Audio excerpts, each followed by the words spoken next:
Happy New Year. This is Ed Keenan, a city columnist for the Toronto Star. Live from New Toronto, this is Toronto Mic'd. What up, Mike? Very good. Woo! You nailed it. Well, when you say cold open, there's only one thing that occurs to me, so... That's right. I didn't have time to write a whole sketch. Welcome to episode 1831 of Toronto Mic'd, an award-winning podcast, proudly brought to you by Great Lakes Brewery. That's new, Ed, okay? Award-winning. Order online at greatlakesbeer.com for free local home delivery in the GTA. Palma Pasta. Enjoy the taste of fresh, homemade Italian pasta and entrees from Palma Pasta in Mississauga and Oakville. Visit palmapasta.com for more. Fusion Corp's own Nick Iones. He's the host of Building Toronto Skyline and Building Success, two podcasts that you ought to listen to. RecycleMyElectronics.ca.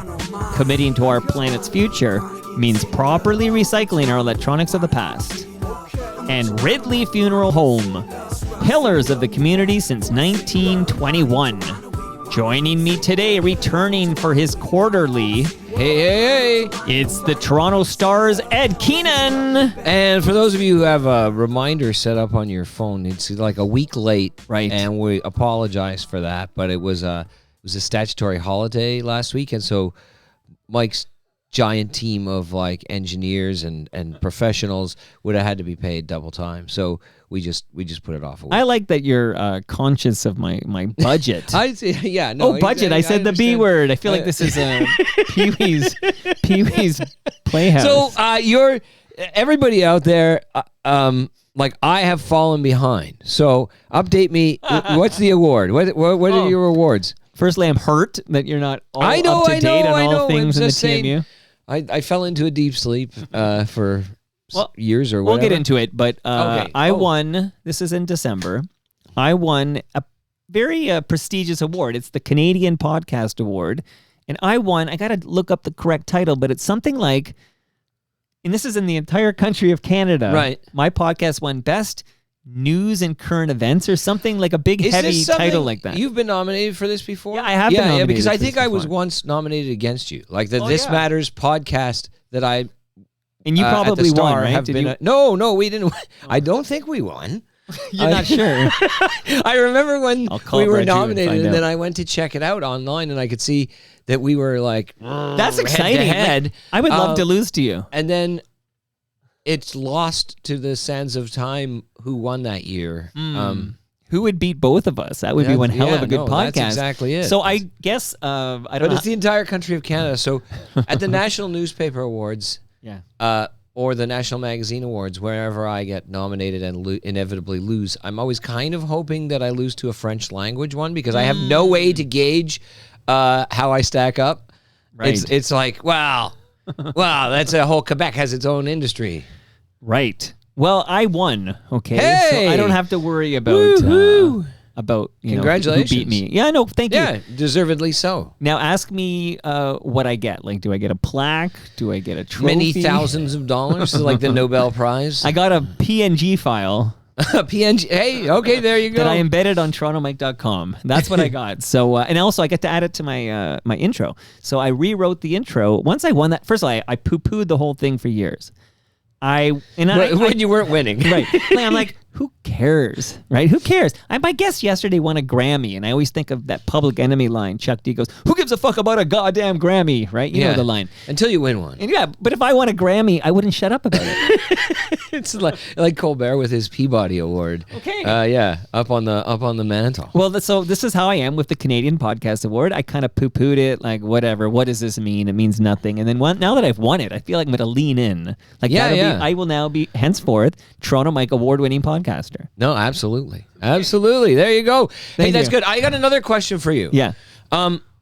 Here in New Toronto, on 4th Street, there's a fish and chip place. Like just on the it's side called street New Toronto New Toronto Fish and Chips. Yeah. Is it any good? It's like legendary, yeah. Ah, okay. Oh, you got to try it. I discovered it by accident by like parking nearby. Yeah, because it's not on Lakeshore. You got to go north. And when I was coming back to my car, I said to my daughter, like, "Wait, does that say fish and chips on the side of that building?" Because I think the city used to be lousy with good fish and chip shops, right? And now you kind of have to like mark your mental map for where they are because there's a diminished number of them. Because they all turned into cannabis shops. Right? Yeah, no, exactly. Cannabis and shawarma. Hey, what do you mean? You were in my hood on unrelated business and you didn't drop by for a Great Lakes beer? Oh, well, I should have, but I assume that you and your highly paid staff, you got a pretty heavy schedule. Like if I drop by, I could be interrupting an interview with a Grammy winner or something like that. And so Rob Bowman, who won a Grammy for writing, I think it was for his Stax Records. He wrote a piece for Stax Records. Yeah. This guy, honestly, he was just yesterday, so he's top of mind. But he knows everything about Stax Records and Muscle Shoals. And we talked about Jackie Shane. And he's working on a book about Jackie Shane because he had a lengthy conversation with her before she passed. I'm telling you, this guy, Rob Bowman, one of the city's great treasures. Yeah, no, that sounds great. I'm right going after to check Keenan. out the podcast, and then I'm going to check out the book on Stax Records. His book is they based an HBO series on his book, in which he's a talking head, and that HBO series, which I've seen twice now, is spectacular. Okay. I'm telling you. Okay, I'm just playing catch up. Okay, so I asked you a couple questions off the top. Now it's your turn. How was your Christmas, Ed Keenan? My Christmas was very good.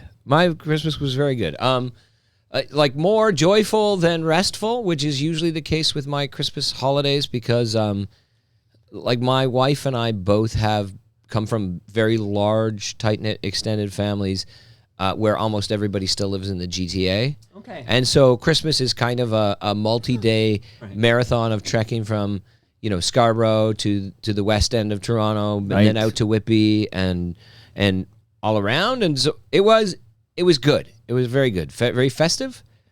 And then we had a softball tournament.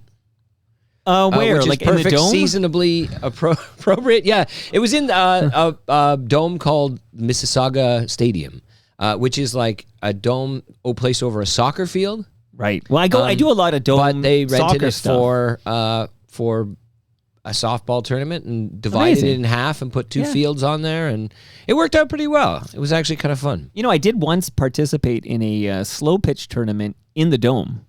In the Sky Dome? In the Sky Dome. Yeah. So they made it 3 different diamonds. Wow. Yeah. And the timing was such that, like, I remember one of my games started at 4 a.m. So, it was called Round the Clock, I think they called it. This is going way back when I played slow pitch. But so that's why I thought, okay, maybe it's in the dome here. So it sounds like you had a good holiday. So we can start, I think we start really light. Sure. Before I get really heavy, and then we're going to get into it, okay? Because I feel like starting uber light with you, Ed Keenan, because like my thoughts are all kind of heavy right now, but I got multiple notes about something called UK celebrity traders. Okay. In fact, I'll just quote the VP here, and then you can respond. Sure. Okay? I just finished watching the Celeb UK edition. I'd never watched before. What a fantastic season. High drama, great characters, highly recommend. And then in the discourse we had following, it was basically VP wondering, has Ed Keenan seen this UK Celebrity Traders? I have not seen it yet. I have seen it in my streaming recommended for you options, but I was recently watching the new season, the Canadian season. Mm-hmm. And then after that, I watched the first season of Traders Ireland, and then I realized there was another season of the UK I hadn't watched yet, and I think the Canadian streaming services have recently added all these foreign language versions, including the original, and so I've been like boggled, but I actually have seen a lot of online chatter about the UK celebrity one, and I haven't watched it yet, but it sounds like it was awesome.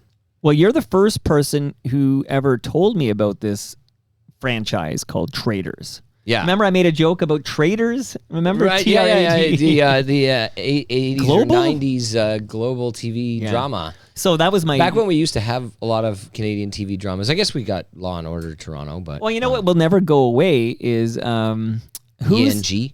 Well, that's Street Legal? Okay, shout out. So, they brought back... So I had Cynthia Dale over, and they rebooted...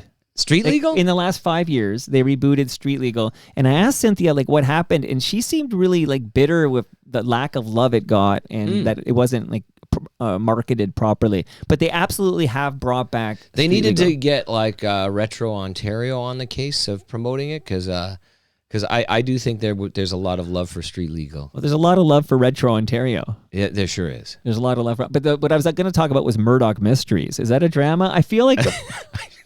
Have you ever? Can I ask you? Can I ask you as a proud? Are you a proud Canadian? I am, sure. Just making sure. Have you ever seen an episode of Murdoch Mysteries? I have not. I'm glad you're honest with me. Most people lack the courage to tell me the truth. No, well, you said, is that a drama? And it's like, you don't know. I'm not sure. But I believe it to be. It is popular. a fiction show. It takes place in the olden days. Yeah. It is fiction, absolutely. But I think it's popular and it's been on forever. Right. Yeah, and people watch it. I am a proud Canadian, but I'm very selective in my Canadian cultural products that I am a big booster of or even aware of. Okay, there are some. It's like you grow up watching Littlest Mr. Hobo. Dress Up or Littlest Hobo or the Beachcombers, right? And all of that. But I never been Danger one of these Bay? people who thinks I should force myself to watch like a kind of like poorly produced mediocre drama series just because it's made in Canada. Right. Now, really well produced mediocre drama series, I'm all in for that. Okay. I think we're getting better. I think we grew up, you and I are similar vintage. We grew up where if it was Canadian, it was probably lousy. And I feel like that's no longer the case. Yeah. I mean, I think that's probably true. Certainly with comedies too over the last couple of years. And maybe comedy, I grew up thinking of us as sketch comedy being a particular thing. Kids in the Hall. Kids in the Hall, SCTV before that. Half the cast of Saturday Night Live, over many years being Canadian and all of that. It was this is kind of our thing. And so there's kind of a carve out in my mind. But I don't remember particularly feeling, I'm trying to remember a single Canadian sitcom from the 80s or 90s that they actually watched. So and then there was the Newsroom, in the 90s, Ken the Newsroom, Finkelman. and that was very good. And there was Don McKellar show from Kensington Market. I'm just blanking. I'm just thinking. There's Liberty. There were Street. a couple, but but But in the last few years with Schitt's Creek and Kim's Convenience, and there seems to have been a lot. But one thing I remember from my childhood, and I don't know if this is digital filmmaking has shifted things a little bit, but it seemed to me even when a show was well written or the actors were fine, the production values on Canadian shows looked like seemed to videotape, be kind of cheap, and that didn't affect appreciating a children's show so much, right. Or even live TV. Right. But then when it came to especially dramas and sitcoms where there's this suspension of disbelief thing involved, then yeah. I know exactly what you mean. It looked like the production values, like you said, but it looked like it was filmed on videotape, like somebody's home movie, and the lights were a little too bright. You could recognize a Canadian show just by looking at it. You don't have to hear it. I'm with you, Ed. But we've come a long way. Schitt's Creek is universally lauded, and now the hottest show in the world. I don't know if this is true. I've read about it. I haven't seen it yet. Is a horny hockey.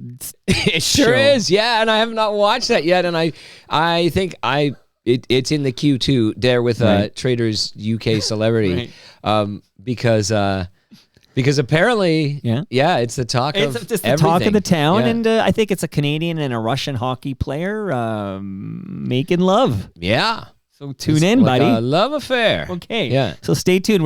Maybe we'll review Heated Rivalry on the next Ed Keenan episode of Toronto Minds. Okay. We will have to. I will watch it between now and then. We got 3 months. It's a date. It's a date, my brother. Here. Okay, so that's the lighter portion. I'm going to get heavy, and then we're going to just get to our regular programming. Right into the heavy. But not yesterday. Yeah, when was January 6th? Oh, that was 2 days ago. The Feast of the Epiphany. Right. The 12th day of Christmas. Joey C. told me that. Joey C. was the music director for CKFH well before our time at Keenan. But he told me that, and I'm like, oh, that's interesting. Okay, 12 days of Christmas. Was he here on the Feast of the Epiphany? Yes, he was here. Did he bring you myrrh or frankincense or gold? He brought me wine from his personal collection. And he brought me chocolate. And on the label, it was like, Joey C. chocolate. Like, it's like if I just bought a bunch of chocolate and I put labels on it, Toronto Mike chocolate. Like, you might as well do that. Maybe I will. Maybe all these Great Lakes cans that you're taking home with you, thank you, Great Lakes Beer. Maybe I'll get like a sticker and I'll put it on and just say Toronto Mike Beer. Before you get into the heavy stuff, speaking about labeling stuff and stickers, in the wild, we were driving. Well, I'm excited. We were driving down Windermere towards Lakeshore Boulevard and the Gardiner there one day. My daughter and I, we were on our way to one of our multiple times a week softball practices that take us all around the 905. Right. And right there at a red light, we were behind a Jeep with like 4 bumper stickers on it. Yeah.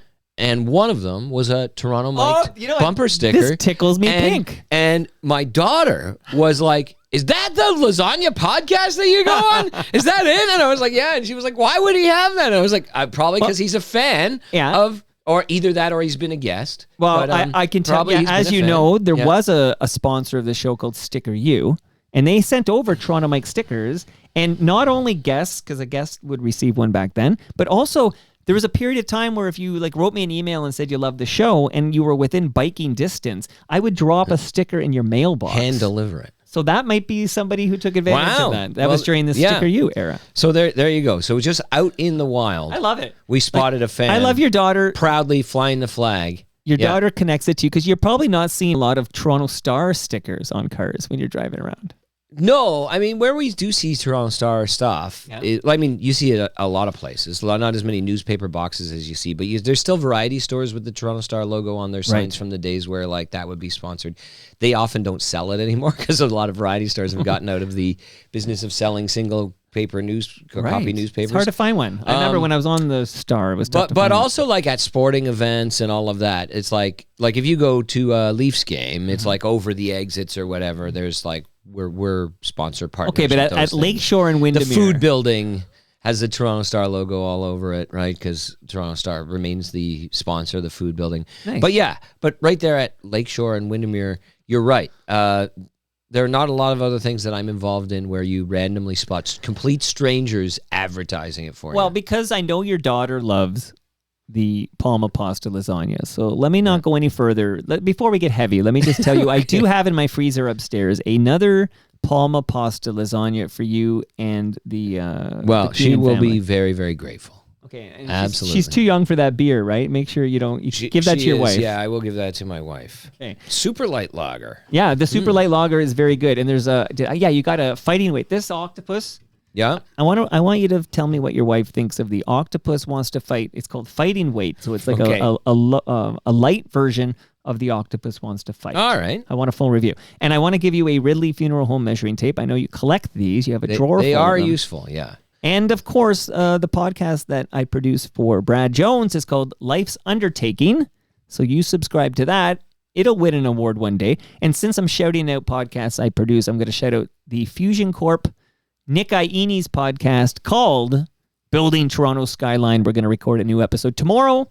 So subscribe and enjoy these fine podcasts. And the last note on this, and then we're going to get heavy here. I'm threatening to get heavy. Now that I'm an award-winning podcaster, I feel I have the gravitas. I can get heavy with you.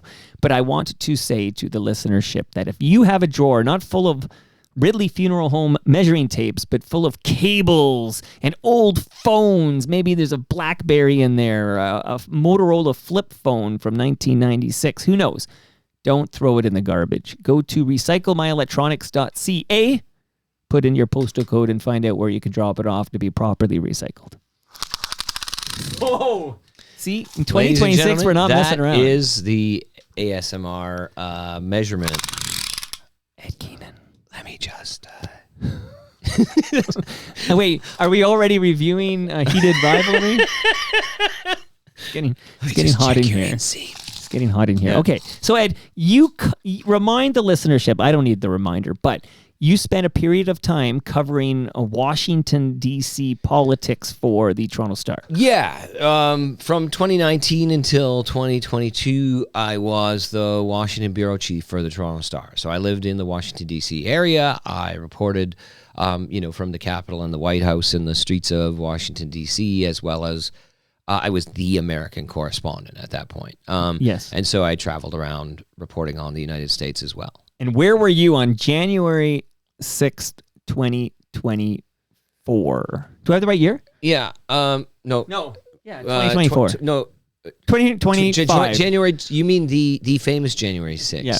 What year was that? That was 2021. Really?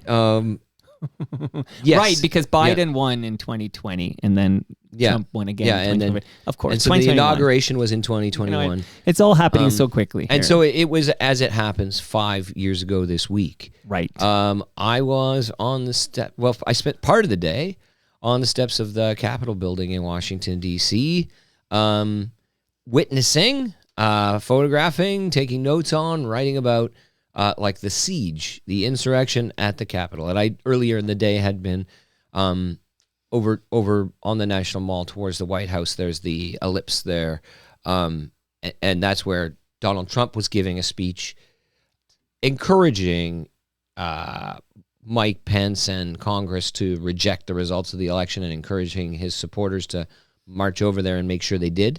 And so I filed a story on that, and immediately, and then by the time I could get to the Capitol building, it was well underway. So I didn't get inside the building, but I spent quite a lot of the day on the steps where people were engaged in hand-to-hand combat with the police trying to guard the entrances, who remained through the day, even after there were big waves of people who got in, and then reinforcement Capitol Police tried to block the entrances again. And, there were people using barricades to smash the windows of the Capitol building there. And it was a fascinating moment in history. I was there, yeah. Even hearing you recount it all these 5 years later, it's wild that happened. Yeah, and I'll tell you something. 5 years later, it's the strangest thing for obvious reasons. So that day, there was this weird mixture of people there, like you encounter at most Trump rallies. There's a lot of people who are dressed up, more so even than other political candidates at a Trump event. And among the MAGA faithful, you get more people who are dressed and behaving as if they showed up to a tailgate party. Right. And so there were on the outskirts of the Capitol building, even while it was all underway, there were people like Uncle Sam guys on stilts, and people with their families, singing songs and shouting things, and as if they came in for a picnic, right? Right. And then there's guys in full fatigues and souped up for combat, militia. With, and with flak jackets on, and I didn't see any guns, and in the photos and whatnot, it doesn't seem like a lot of people are heavily armed with firearms. But I did see people with batons and clubs. I did see the people with the zip ties. A lot of the guys had walkie-talkies, little headsets with remote communications, Right. And so it's there's these tactical crews there who showed up to assault the Capitol building, right? And they did, with thousands and thousands of other people who kind of got whooped up into this riotous mood. So that day, after all that had happened, right, and it, as it was underway, members of his cabinet were resigning in disgust, right? People were abandoning him. We know from later that Republicans inside the Congress building were phoning the White House and basically saying, "This is it," right? You've gone way too far. We're done. You are done. Right? For good. You're going to be impeached over this. And then in the days afterwards, what happened was that for the first time since the Civil War, essentially, National Guard troops, the American military, was called in and inhabited the Capitol. Like they were literally sleeping there at night on the floor of the Capitol building. That's where they were being housed. And they erected giant barricades all around it and all around the government complex, right? To protect it from further attacks and whatnot. And this eerie sense suck in, and enough so that, after the inauguration, before the inauguration, I'm trying to remember the specific timing, the Republican-led Senate held an impeachment trial, and the most numbers of a president's own party in the history of the United States voted to impeach him, but he narrowly avoided the 2/3. He narrowly avoided being formally impeached, which might have also barred him from ever running for office again. And the speech that Mitch McConnell gave at the time said, he is responsible for this attack on the government. It is unconscionable. It is likely criminal. But now that he's no longer the president, it's not really a political impeachment matter. It's a criminal matter, and he can and should be tried criminally for this.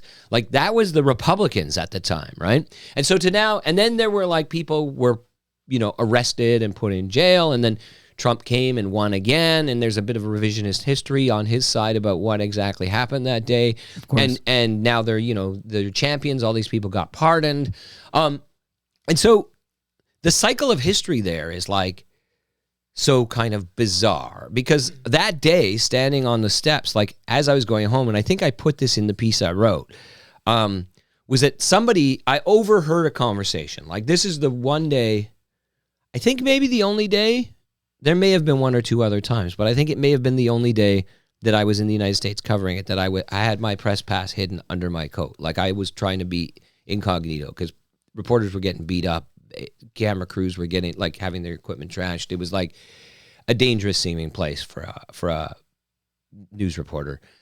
But so I was standing beside these two guys, and this one guy said to the other guy, everything's changed today, that's for sure. Everything is changed. Nothing will ever be the same.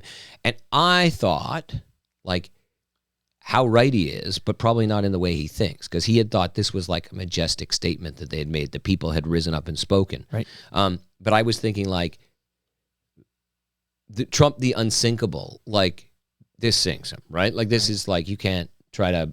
his stranglehold on the Republican Party would end broken. that day. It's broken now, right? And for a month or 2 months or even 6 months, it seemed like maybe it was. And then they all started going back to him because they think, well, he's still the bumpkin whisperer, right? He's still the ones who can bring us all these people out to vote. So, that is what it is. But it's fascinating to look back 5 years later. It's fascinating. For sure. It was fascinating to be there. Right. And a little bit scary. So you were there. It was scary. We were all us normies are watching it on TV as it unfolds, and it did feel at the moment like this is the end of the Trump era of power. Trump, this is it. The Republican Party will seize back control of the grand old party, and Trump, it won't become the Trump party again. It felt like that was the moment. But looking back 5 years later, because I wanted to give that context of where we were, 5 years ago this week, and where we are this week in 2026.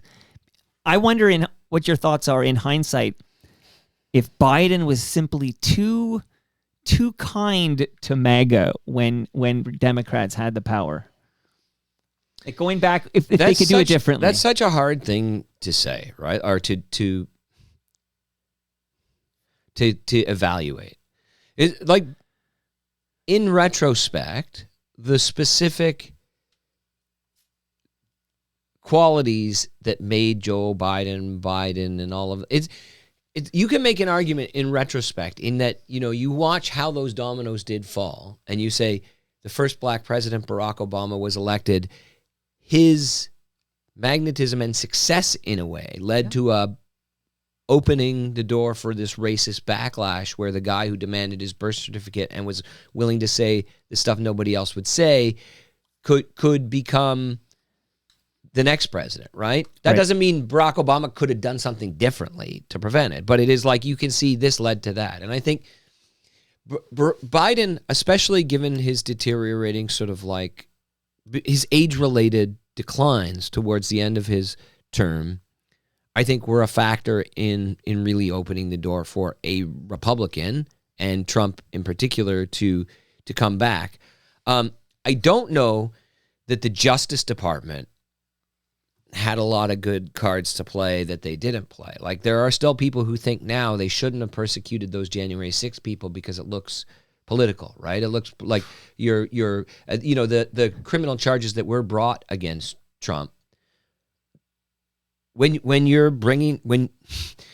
the current government is bringing charges against their opponents, who are the former government, it always is going to look partisan, right? Even like, which is why there's a tradition of not doing it, right? And why even like some legal scholars think you can't do it, right? Which doesn't really make sense. But I don't know that more aggressively pursuing Trump and trying to put him in jail would maybe only have made him more of a martyr, right? Well, obviously this is hindsight being 2020. Yeah, here, but I mean, and the other thing that Biden tried to do, and I think you can conclusively say that this was a failure. It's like the biggest spending, like infrastructure spending, stimulus spending, like just anti-poverty spending, like in American history, or at least certainly since the New Deal, maybe like on the scale of Johnson's like Just Society reforms. And while I was there reporting on it, like almost all of it like really targeted, like not exclusive to, but really targeted at places like West Virginia and Alabama and like and the Appalachia stuff in particular, right? Like the middle of Pennsylvania, in between, you got Philadelphia on one side, you got Pittsburgh on the other side, you got Alabama in the middle. That's the famous James Carville saying about Pennsylvania. Right. But like that Appalachian, central Pennsylvania, depressed areas where like the industrial base had fallen apart and people were on fentanyl and all of that, like all this money targeted to re-stimulate those places and put money both directly in the pockets of people living there, average people, as well as trying to rebuild industries there. And it didn't work, right? Like his thing was like, maybe they're motivated by racial resentments. Maybe they're motivated by this anti-woke stuff. Maybe that's what happens when you feel like you're losing your place in society and you're broke and you can't get by and you're looking for somebody to blame. So maybe if we fix the economic trouble, and I'm not saying he fixed the economic trouble, but I'm saying no government of either party has spent so much money trying to fix those economic troubles in such a short time and been so villainized for it, right? Right. By their opponents. And then those people, voted against Kamala Harris, right? So I just don't know. I don't have the good Monday morning quarterback what the Democrats should have done or what Joe Biden should have done, given that he was the Democrat there, except that maybe my understanding, and I wasn't there by the time the rematch was happening, right? But my understanding is that Biden legitimately thought himself, which like he was not like in cloud cuckoo land all the time. He's having age-related declines. He's obviously not mentally as sharp as he used to be. Right. But it's like a lot of us have had, relatives where you say he has good days and bad days. And on his good days, I think Biden thought, I'm the only one who can beat Trump. I beat him last time. None of the rest of these Democrats have a chance. Like I'm our best hope, right? Yeah, I see that. And that's why he ran again. But I think in retrospect, if he makes himself a lame duck like 18 months before the election, says I'm not running again, there's a big open primary, and maybe Josh Shapiro and right. Tim Walz and Kamala Harris and all of that, but they have a full primary where they really mobilize behind somebody. But then you also open the door to the possibility of a Mamdani in New York kind of situation, like a Barack Obama, like a less prominent, less usual suspects guy coming out of the woodwork and running, or gal, person coming out of the woodwork and catching lightning in a bottle and riding a wave. I mean, Bernie Sanders for a time, before seemed like he might be that kind of guy. But like maybe the Democrats had a chance at that if they had run a normal primary, right? No, but absolutely. But yeah. Because when we talk about this hindsight 2020, I know from my, I'm a double major at U of T. I've got a history degree. This policy of appeasement never works out well, okay?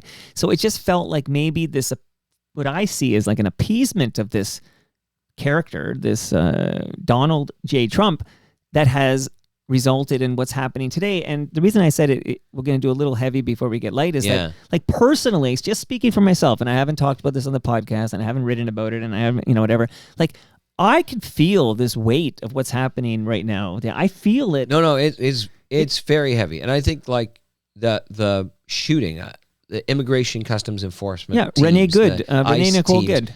In Minneapolis, of all places, where when I was in the United States for the largest street mass protest movement in American history, the Black Lives Matter, sort of chapter 2, because originally it was coming out of the St. Louis, but like the real mass Black Lives Matter protests were George Floyd, like, got killed in Minneapolis, and that sparked that. And now these ICE team in Minneapolis again. It's just but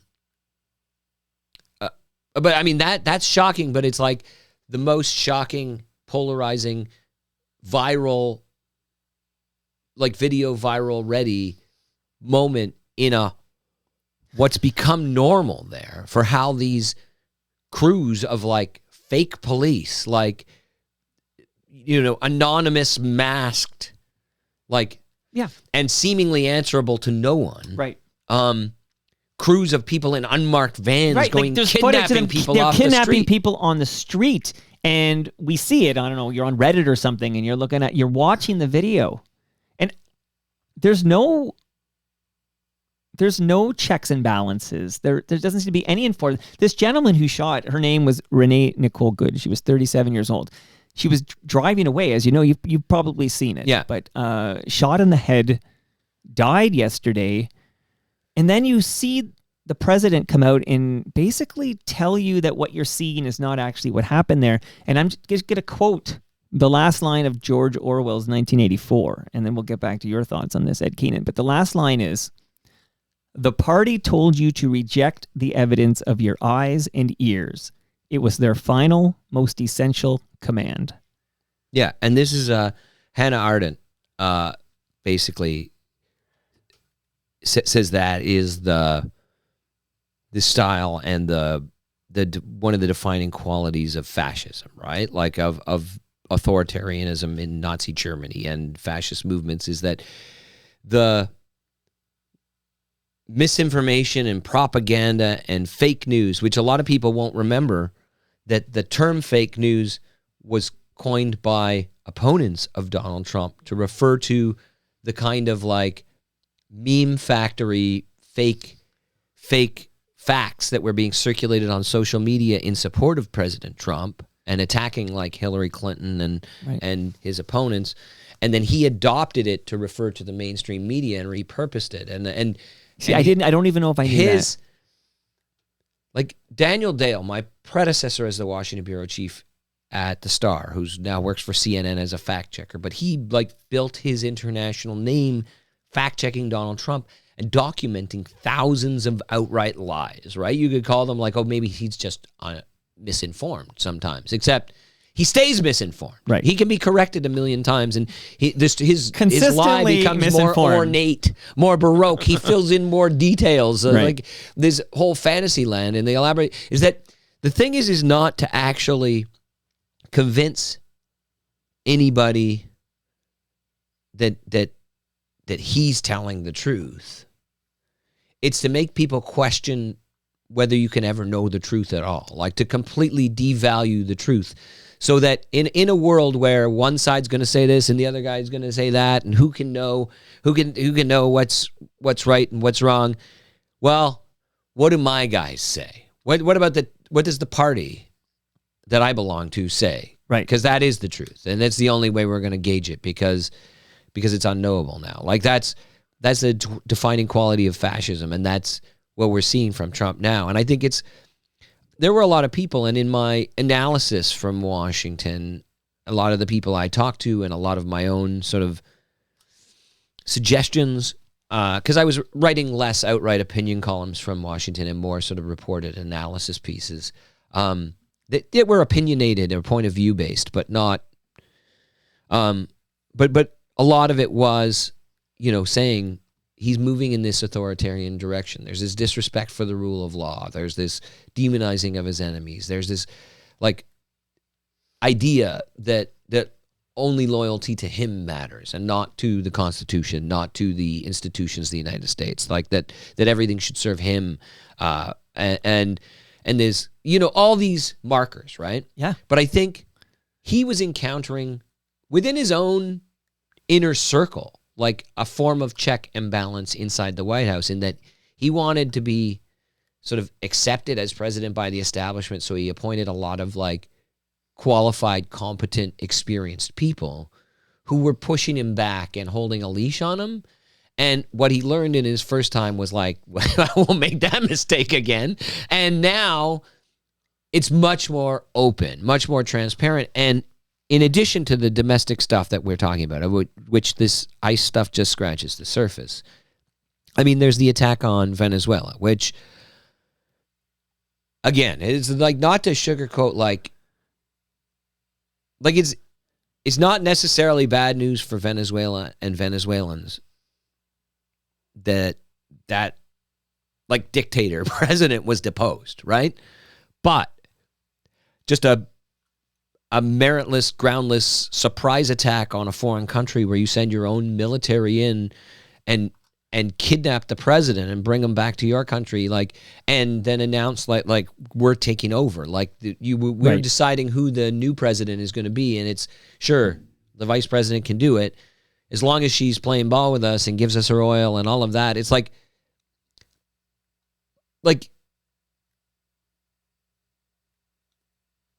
it just well, Ed, if he can do that unilaterally, because because he deems it a security risk to the United States of America in their, the Monroe Doctrine, if you want to go back to history, but your sphere of influence in our backyard, there is a security risk. Therefore, we can do whatever we want to protect the American people. What the fuck prevents him from coming into Canada and saying, we control Canada now because we deem a security risk and it is our neighbor to the north? No, well, and it was just about a year ago that Trump started talking about, started more often talking. There were reports just over a year ago that he had joked about making Canada the 51st state in a private meeting with Trudeau and all of that, right? And people started and then there was all this, it was a joke.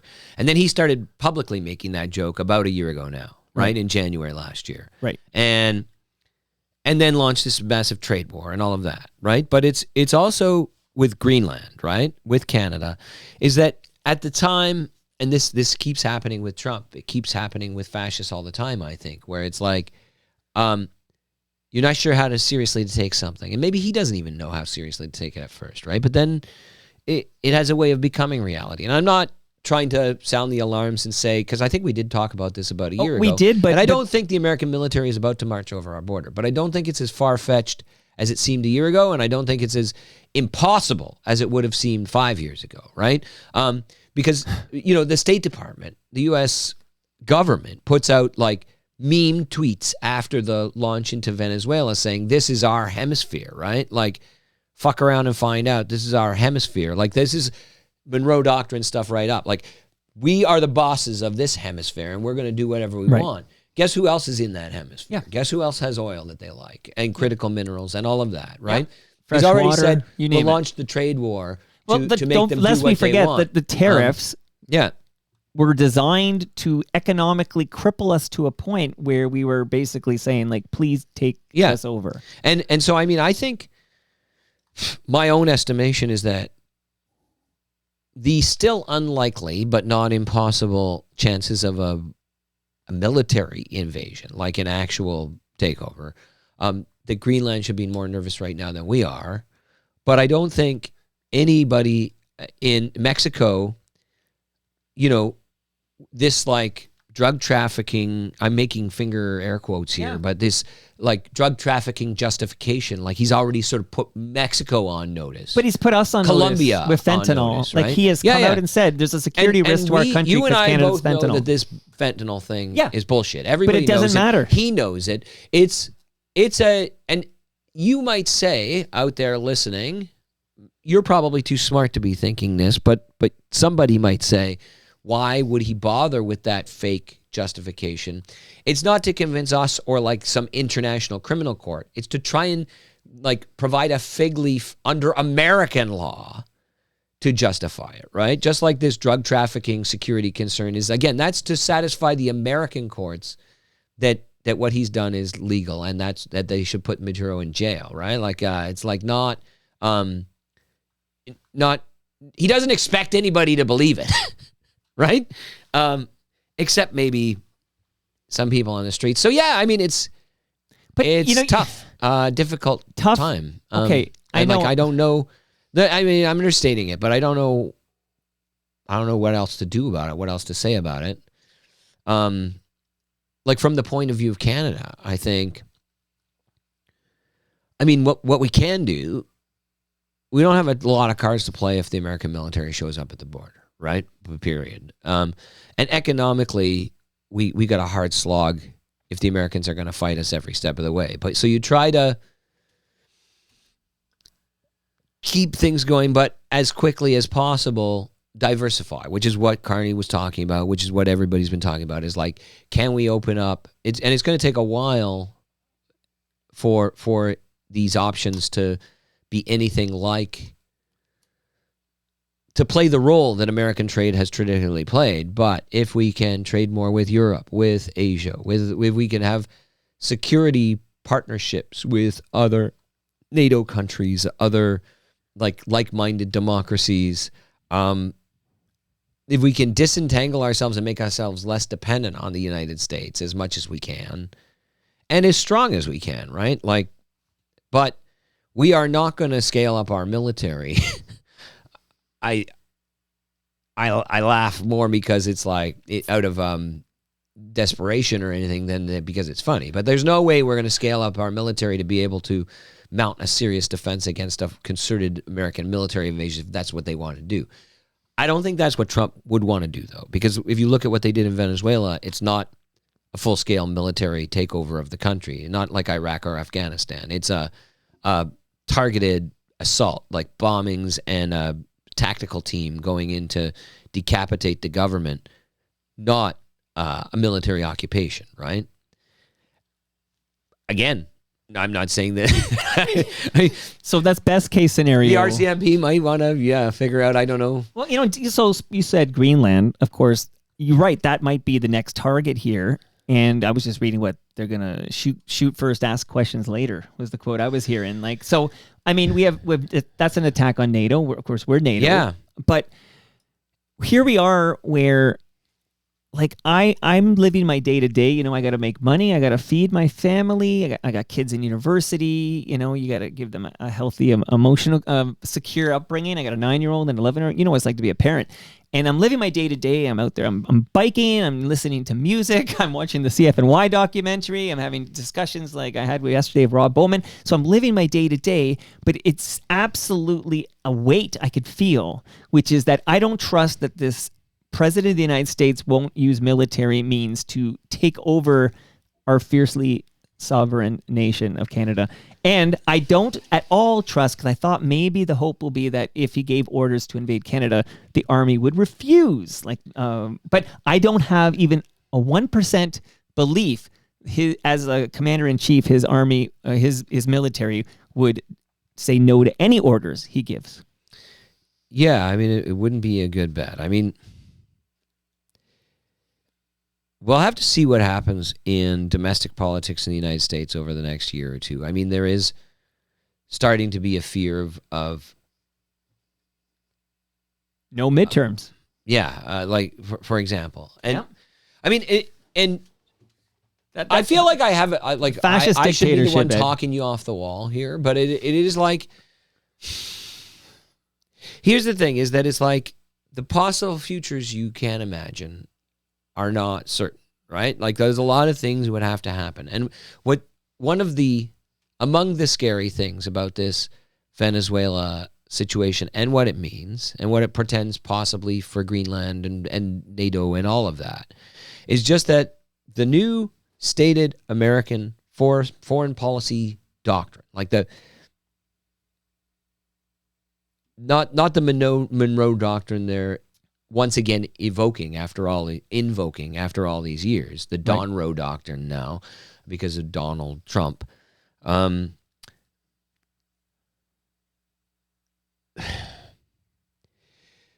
So my thing is that like you just never know when you're having a Franz Ferdinand moment, right? Because nobody knew at the time that anybody would ever remember that guy's name 100 years later, right? Or 150 years later. It's like, or you split the difference. I'm not good at, but 110 or 100, whatever many years ago it was. Like there are conditions shaping up. So you've got Russia is at war with Ukraine and sort of barely being restrained. Well, no, there's a lot of things restraining Russia, including its own actual military capacity, it turns out, right? But also the need to maintain certain kinds of international, like it's already become it was immediately a pariah and subject to sanctions and all of that, but it needs to keep working relationships open with some countries, oil relationships open with, you've got China in the Far East. So if the American government's policy, and then really the United Nations and the international order of institutions that we all talk about as being sort of like the foundations of this international law structure that's governed for the last, like that we've lived under, and certainly Western democracies have embraced and considered sacred for 100 years or so. The U.S., it didn't require the buy-in of all the superpowers in the world or all the countries in the world, but it did need the U.S. to be like the cornerstone of it, right? The biggest, strongest, richest country in the world is in favor of this and is willing to live by these rules, and so you get a working majority, right? Without their participation, it all just falls apart, right? And so if the U.S. government's position now is we are the dictators of this hemisphere, right, of North and South America. This is our turf. And Russia can take Eastern Europe and can recreate the USSR. They can and China can do whatever the hell it wants over there in East Asia, right? And like, I don't know where India falls into this. I don't know what the positions are in Africa. But if this is just basically the like three major military powers of the world, this is how we're going to go. Then, and in the West here, Western Europe and North America, we have the NATO alliance where, like, an attack on Greenland would invoke Article 5, where every other member of NATO is immediately at war with the aggressor. And the aggressor is the superpower member of NATO. Right. I mean, where are we then? Right? Like, I don't know. But also, it's like that's the moment. If there's a crisis that could lead to a NATO-on-NATO war in the West, potentially, like with France and Germany and UK? the UK and Canada fighting against the US. I mean, it's like unthinkable. Like, I don't even know how you get into a hot war, how that works, right?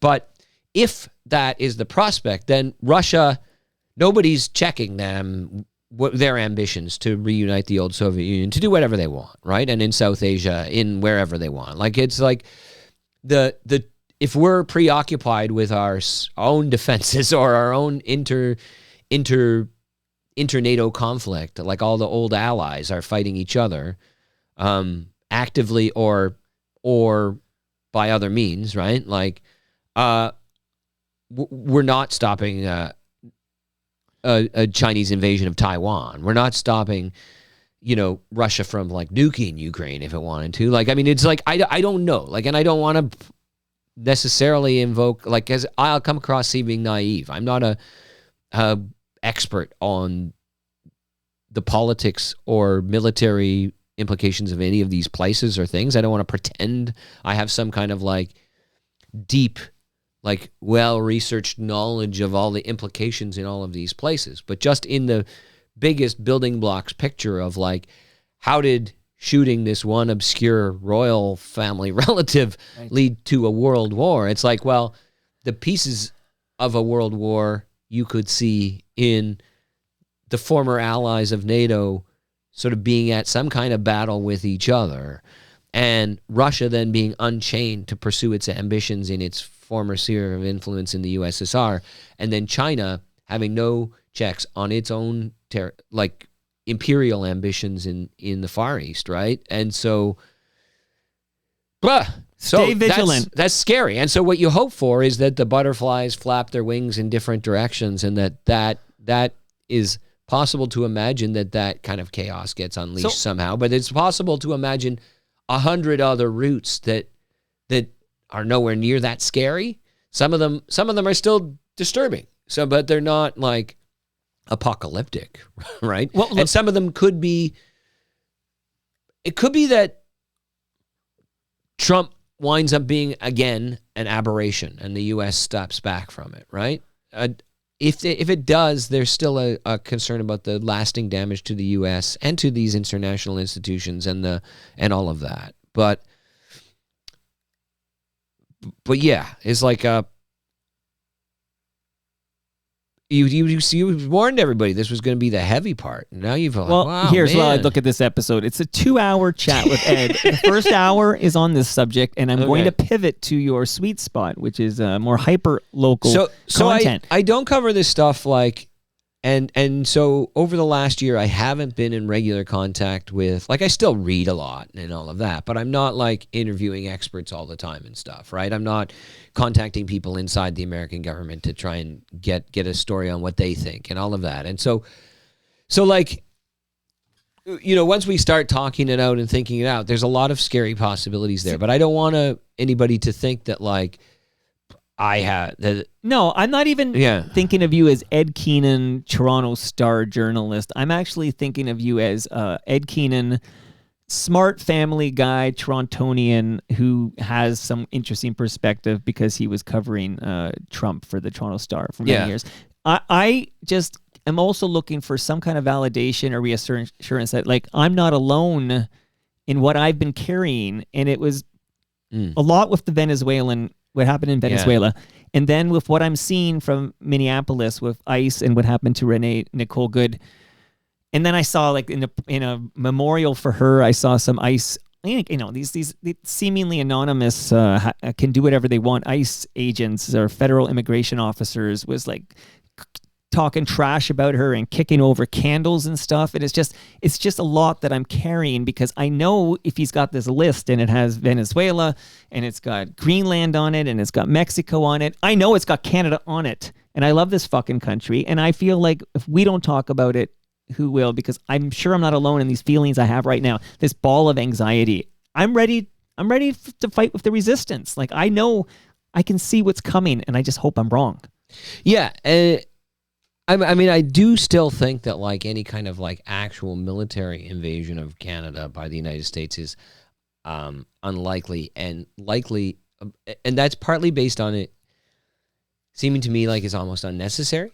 Because most of what they want from Canada they can get through economic pressure. I mean, that's what he said, and so there is a strong will at times in Canada when it's made explicit to resist that, right? To fight back, and I do think it's like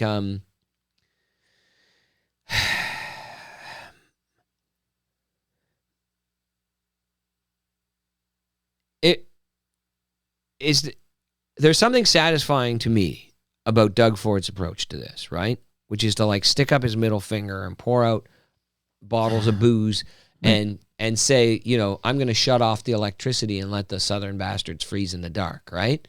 And by southern, he means Michigan.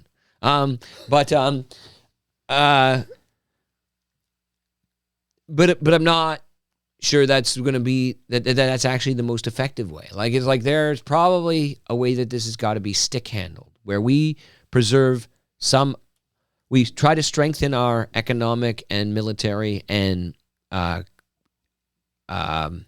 sovereign independence, right? Try to strengthen our own government and what it stands for, while expanding our economic base, but also not getting like economically buried by the United States, not provoking a military invasion. So in Mark Carney, we trust. Like, is what I'm hearing here. I don't even know that it's in him I trust as much as it is, because I'll tell you one thing, and I wrote a piece about this right after. Like when he was last in the Oval Office, I was really uncomfortable and kind of disgusted watching him sort of like kiss Trump's boots, like the ring, talk about what a great president, transformative president he's been, and laugh at his jokes and kiss his ass, right? And Trump kept saying, I think these guys are going to go away very happy. And I was thinking, I hope it's worth it. Like, I hope the deal we got is worth becoming a lackey here, or appearing to be a lackey, right? And it turned out there was no deal. And it turns like, in fairness, from what I can read and follow, he's not like pursuing some kind of policy of being a lackey. Like there's a lot of other irons in the fire and options underway and all of that. Like, but so I'm frustrated watching that, right? But I don't know what the better plan is. Like I honestly don't know, right? How do you? There is part of me that says like, the way you stand up to a bully is by like letting him know that it's going to be painful for him, right? Like I wrote this in a piece about trying to resist the Americans, and if we were in a trade war with the Americans, they are much more important to our economy than we are to theirs. But we, in such a war, are willing to accept a lot more pain than they are, right? The Americans don't give a shit about the economic war with Canada.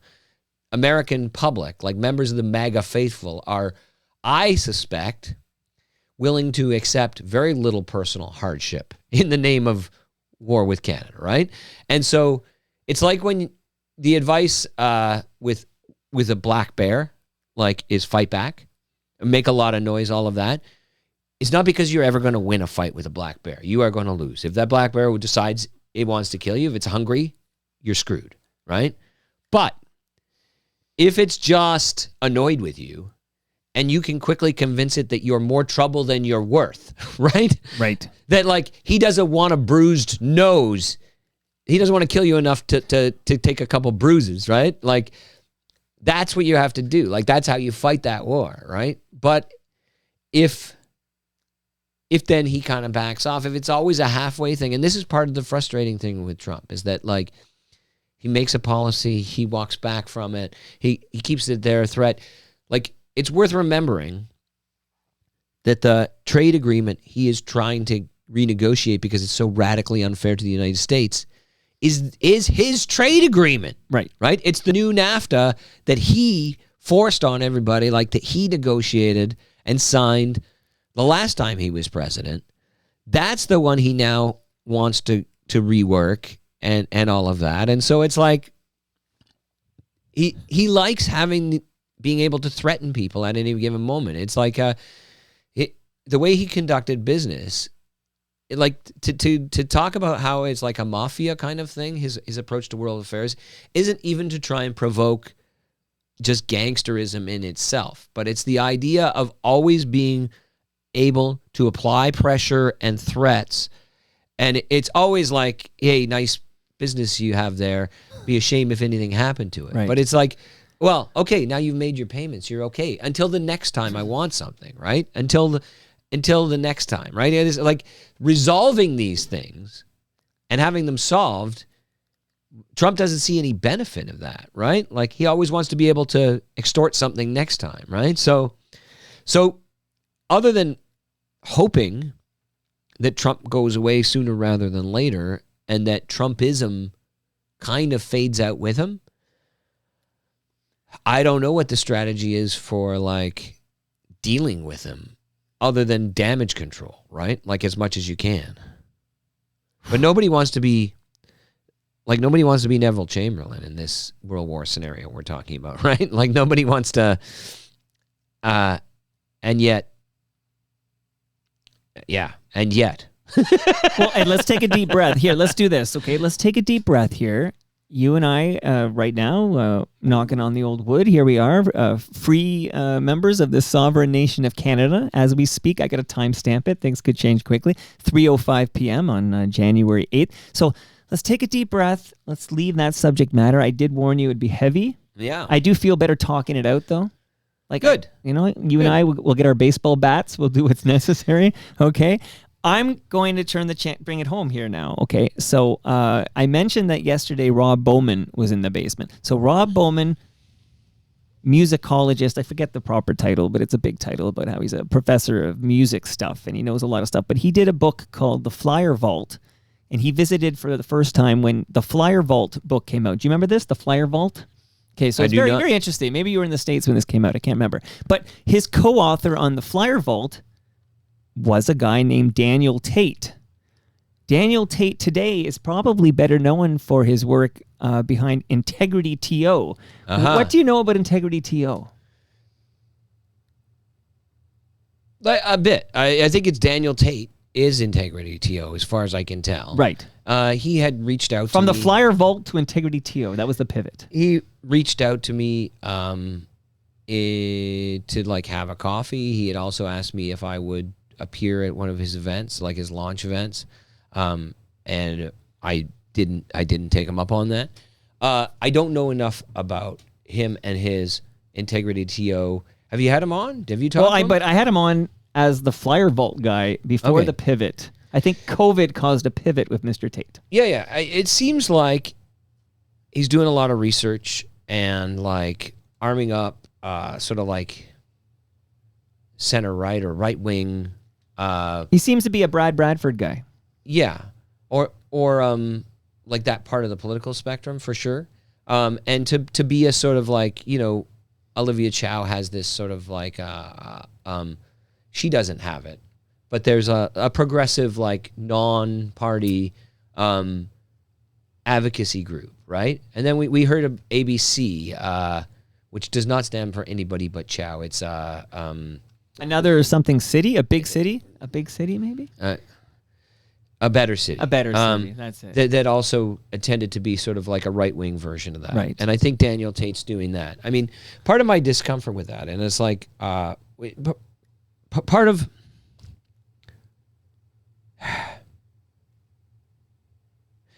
Like, when they first sent me the invitation, I was very busy, and I didn't have a lot of time to, like, both in my personal life, but in my professional life, I had a lot on the go, right?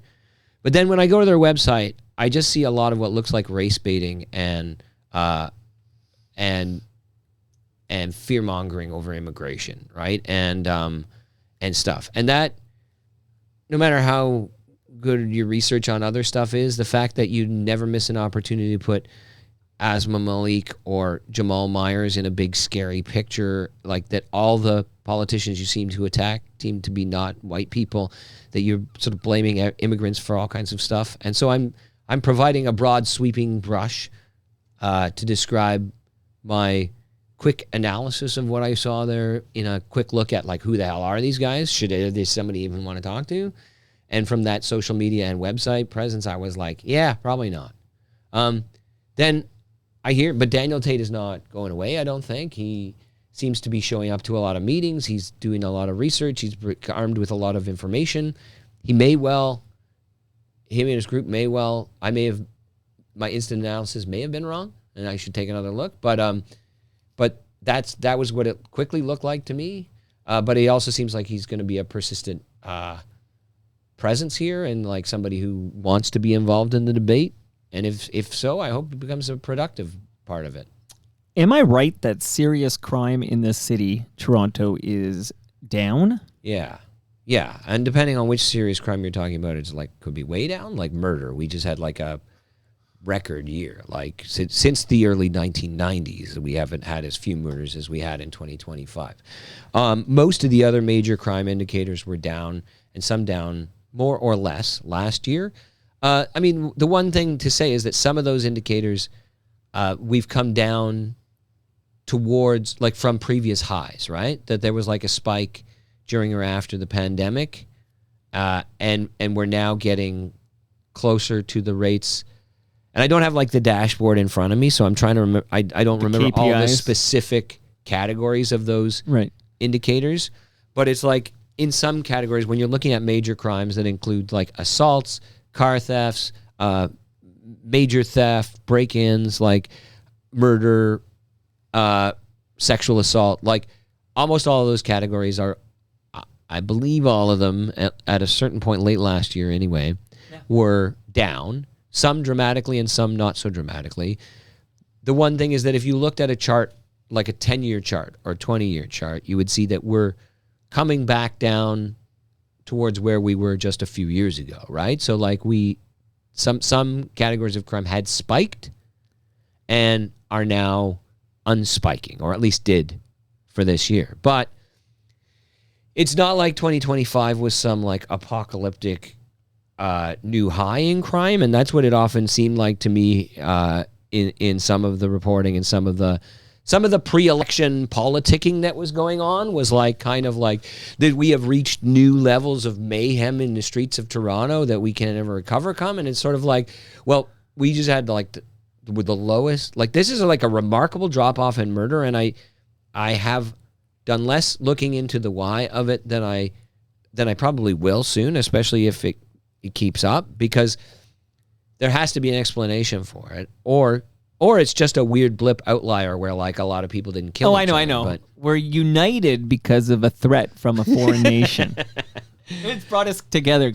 Wouldn't it be nice to think so? But yeah. Wouldn't it be nice? Crime was down in 2025 in most categories. So, like some things like car theft. I know we had some high profile like car theft ring get broken up though. Right.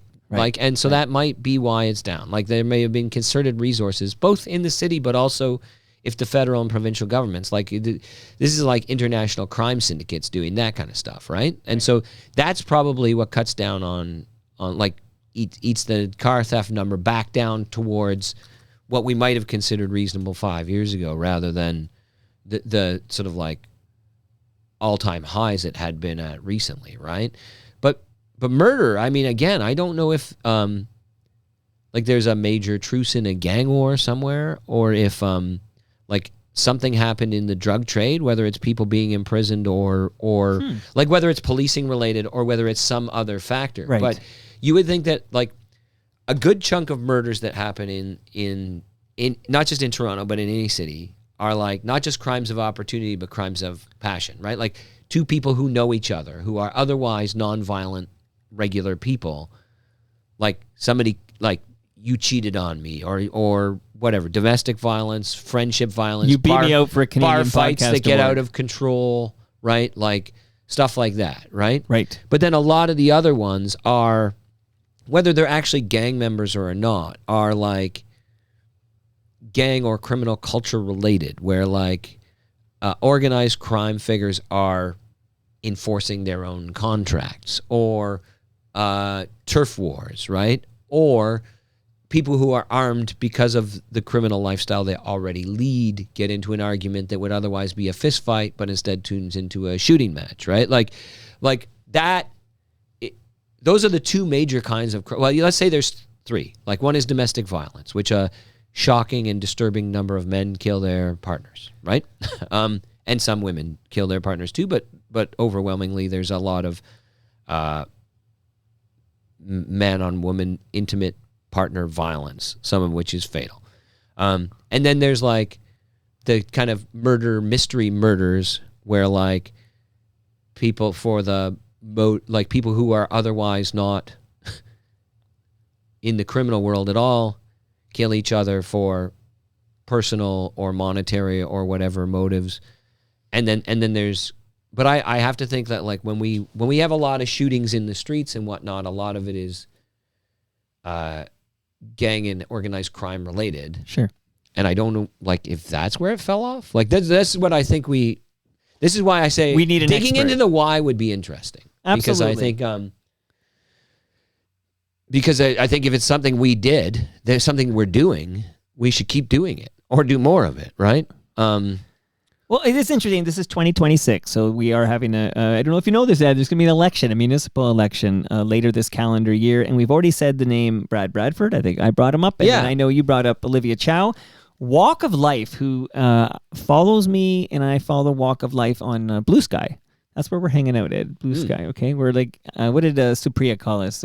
Twitter refugees is what she called us, okay? Could you, and Walk of Life had a question last episode, but they don't have that grok on the Blue Sky. There's no grok. No? There's no AI. We don't invite any AI. No one's putting anybody in bikini pics or anything of that nature. Walk of Life writes, could you ask Mr. Keenan? See, he calls you Mr. I don't know. I assume it's a he, but I actually don't know the gender of Walk of Life. Right, okay. So I'm just hearing the Dire Straits song in my head, and it's a male voice there. Okay.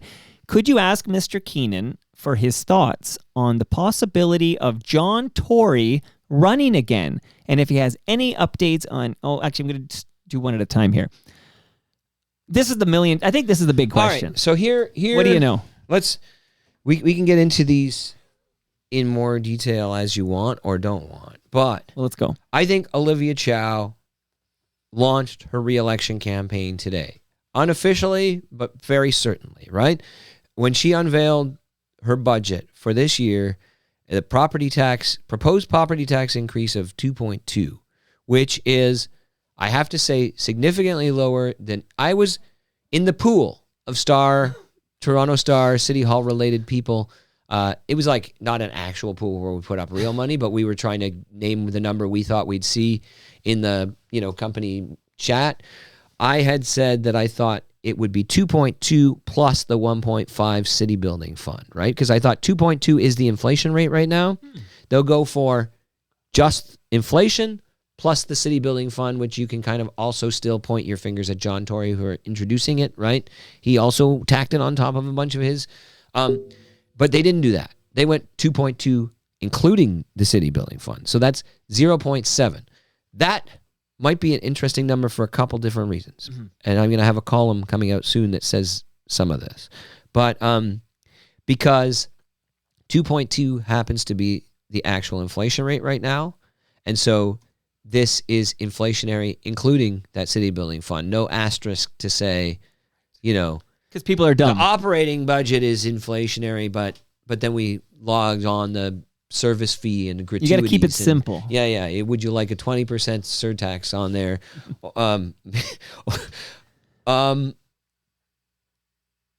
Okay, but also in 2021, John Tory's lowest property tax increase of his time in office was 0.7% plus the city building fund, which adds to 2.2, right? So it's also she and John Tory share this mark, right? Like, yeah, he didn't have a lower property tax increase than her lowest one, right?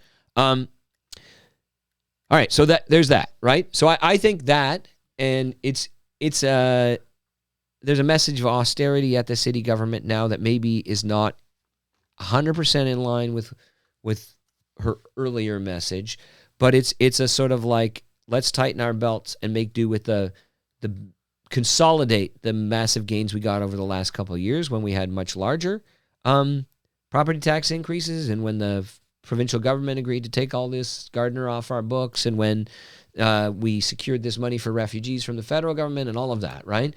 But it's also like libraries being open 7 days a week has been a big thing for her, and she pitches that as an affordability thing, right? There are services available to you and your children, your family through the library, now 7 days a week, more widely available. School nutrition programs. If you talk to Olivia Chow, she talks about school nutrition programs like John Tory used to talk about traffic congestion and stuff. Like, it's like, in her mind, it is like one of the biggest things you could possibly do, and that she has done. And I don't know that a lot of people who don't have children taking advantage of it are even all that consciously aware, but they're expanding another 50, I think, or 60,000. I have to check the number, another tens of thousands new people being added to the school nutrition program, the funding that she has been so proud of, capping TTC fares, like both not raising them this year, but also having a MetroPass style cap on debit taps and stuff that's coming up. So like there's not some other lavish new social program other than that, but I do think it's like she's saying all of these things are to make life more affordable for families in the city. And after a couple years of difficult, necessary raising of property taxes, we've now built that in, and we're going to try and keep it low. So I think that is unmistakably from her, and given what otherwise I think are her priorities, that this is an election flag that she's planting, right? So now I have talked to John Tory recently, sort of on background casually, because we were seated beside each other at an event, and he said, and we didn't have any official on the record conversation, but I did chat with him about it, and the sense I got is that he's legitimately still making up his mind, or he was as of a few weeks ago, right? And that he doesn't believe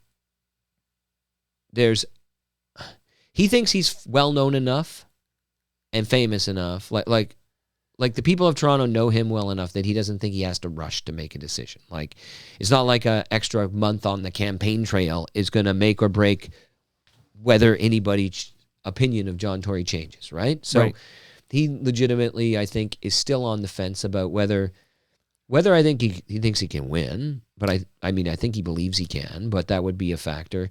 Whether he's still hungry for the job and wants to do it, whether he thinks, or the people around him, the people he trusts, still think he's the right guy for the job.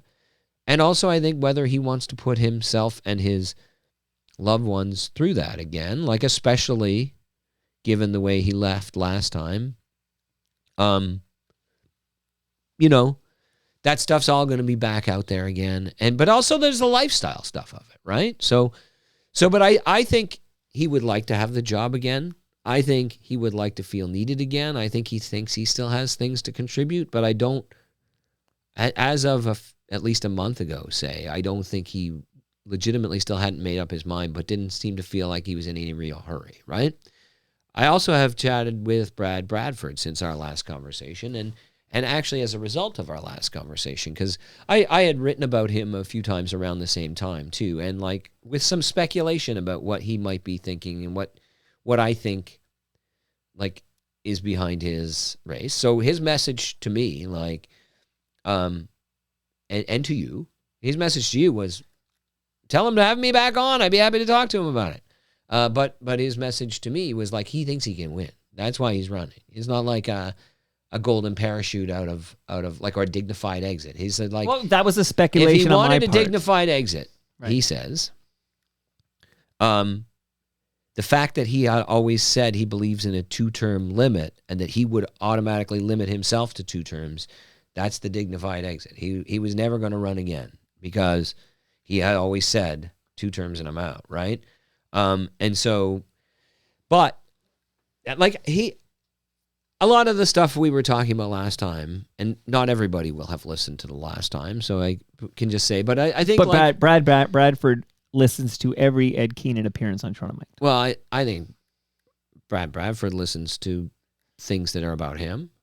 I mean, if he's any kind of good politician and potential mayoral candidate, he has his staff like watching for things, and when they find out, oh, there's a segment on this radio show or this newscast or this podcast where they're discussing your mayoral run, they clip it for him, right? See, that's the staffers are clipping it, but I think Brad actually listens. He may well. He goes on a bike ride and listens to Toronto Mike.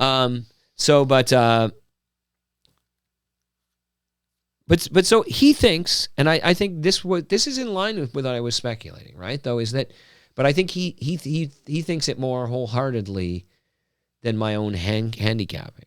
But certainly he thinks if he runs, he's going to win, and he thinks he can win a 3-way race against Tory and Chow, and he thinks he can win a head-to-head with Chow. He thinks, but I think he thinks he's the new blood. He's the energizing one. He what he said to me was that this is either elections are either like stay the course elections or make a change elections. And if it's a make a change election, which he's betting it is, and he thinks that like some of the discontent over crime and the fear of crime that it is documented in polls. It's not just... Well, this is CP24's fault. But the crime, affordability, and general, like, even upset over, say, like the haul out of the Finch West, but a lot of things like that. That the discontent over the way Toronto's going is going to make this a change election, and that Tory is not a change. Nope. Right? Tory is, he set the terms here that Chow has just sort of carried on a different flavor of the same thing in Brad Bradford's eyes. So, Chow is not the change candidate anymore. She's been mayor for 3 years, right? And so if people are looking to make a change, he's got some name recognition. He has been the leader of the opposition at council for the last few years. And then he would point out too that like when David Miller upset Barbara Hall and John Tory was the dark horse in that one, a lot of people, like Barbara Hall was the prohibitive favorite. A lot of people thought, well, it could be John Nunziata or it could be this kid, John Tory, who's always been a backroom boy, but that the establishment really likes. Like, those are the options. And when David Miller sort of took on the mantle of being the agent of change after Mel Lastman, he had been the leader of opposition on city council there, right? Like, he was not thought to be a great prominent mayoral candidate, but he had been the guy with the MFP inquiry. He had been the guy that Mel Lastman shouted at during city council meetings. He had been the standard bearer as the leader of the opposition. Brad Bradford thinks he's that guy too, right? And so... But the supreme difference here is that we have had a mayoral election with Brad Bradford on the ballot. We have. And I remember he just... And again, I've been very clear about this. I like Brad Bradford as a human being. I'll go for a Great Lakes beer with him tomorrow. He comes to many of my events. I loved seeing him at TMLX 21 at Palma's Kitchen. Okay, that was not very long ago. But Chris Sky was barely beat out by Brad Bradford. Right? You remember these results? Yeah. No, Brad Bradford did not do well, and I think... So what is the difference? I think he would say the difference is that he's been the leader of the opposition for 4 years, that he won't have Anna Bilau in the race. Well, 3 years. I think, again, I didn't ask him directly this question, so you should have him on and ask him. Well, firstly, of course, he'll be back. I would love to have a one-on-one with Brad, and I'll ask him. But I think the reason why I would say I think maybe he'd be justified in thinking that things will be different is, first of all, the current polling gives him a good thing. And that, like Matlow, Matlow got more votes than him in the election. But like Matlow, he kind of got squeezed out at the last minute by, like, there was a certain number of right-wing people who were going to support Saunders because Doug Ford was endorsing him, right? But if it looked like it was like Bilau versus Chow in the last week, especially after Tory endorsed Bilau, right, it became clear this is the two-horse race, and everybody herded between those two horses, right? And so that Bradford and Matlow both saw their potential votes collapse, and they underperformed at the ballot box. They underperformed their mid-race polling, right? Partly because of that phenomenon, where if John Tory had instead endorsed Bradford, maybe things would have been different. If Doug Ford had endorsed Bradford, or, if either of them had endorsed Matlow, that would have been fun to see. But, but yeah, so I mean, and then I think he's had this time since then where he's been pretty much actively campaigning for mayor. That's true. I mean, he's on the Toronto Sun with his baseball bat. The reason I pose with you and other guests with the baseball bat is for Brad. Like, it's a wink to Brad Bradford. Right. There you go. So anyhow, that's where he's at. And that's what he thinks he's doing. So I mean, you think he... So stay tuned.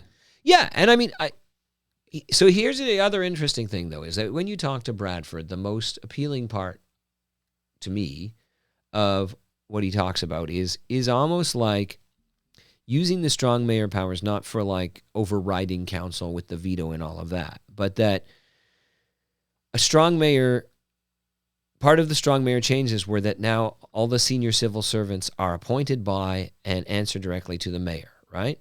They used to answer directly to city council, the city manager and whatnot, right? And so then what he thinks you need to do and what he thinks like Bloomberg did was like appoint really smart, competent people into important jobs like transportation chief and other running departments of the city and empower them to like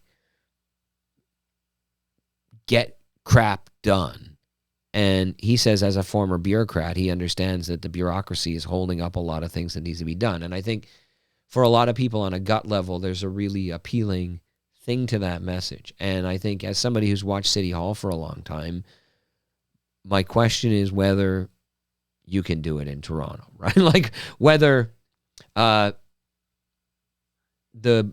sort of commissioner system in New York, where you've got Jeanette City Khan, or you've got a police commissioner, you've got like these public works people who are essentially little dictators over the bureaucracy, right? Like who can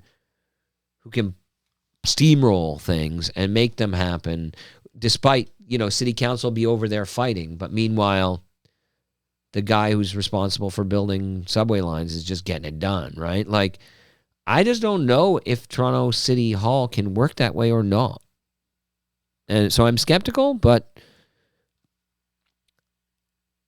I'm not close to the possibility that more can be done. And I do wonder with Olivia Chow if one of the things she should have done earlier in her term is appoint her own handpicked senior civil servants. One thing that she has said more recently, and I mean as recently as like a year ago, but still like, or the last time she came to talk to the Star editorial board was like, now we're starting to see a bureaucracy that she appointed. Like some people have moved out and retired and whatnot, and she's done searches or had people do searches. And so, the head of the TTC now and the new traffic czar who was just announced this week, and the other department heads, parks and recreation head, and are now people that have been appointed under her watch. And so now she can get the bureaucracy rowing in the same direction. And the question is like, why didn't you do that immediately then, right? Like, and the answer, I think, when we asked her that was like, first of all, you give people a chance, right? See if they'll row in your direction and whatnot. It's like when you get a new Some GM of them for a have hockey lived team. a long career there, and she wants to work with them, get their institutional knowledge, but also see if they're going to start moving in the direction she wants to go or not, right? And okay, fair enough, but she only had 3 years, right?